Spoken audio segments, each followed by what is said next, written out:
Hi there. It's March the 3rd, and in today's readings in Torah, we're finishing off the book of Leviticus and entering into the book of Numbers.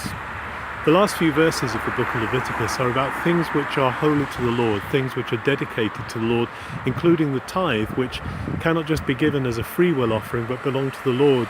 If anyone wants to redeem it, then it has to be given plus an extra offering. Then as we come into the book of Numbers, which is called in Hebrew Bamidbar, which means in the desert, as we come into this book, we find in the first chapter a census is called for. Now a census can only be called or ordered by the Lord. Anyone else who takes one, so for instance David later on in the history of Israel takes one that's not authorized by the Lord and gets into trouble for it, but this census is authorized and is a counting up of the numbers, particularly of fighting men that there are in Israel. We find that the biggest number, the tribe with the biggest number, is Judah.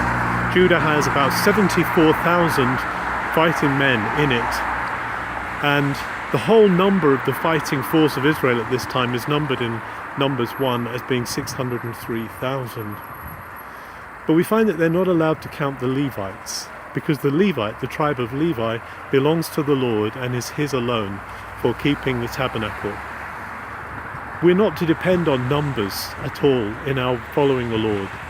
The numbers that we count don't indicate the power that we have.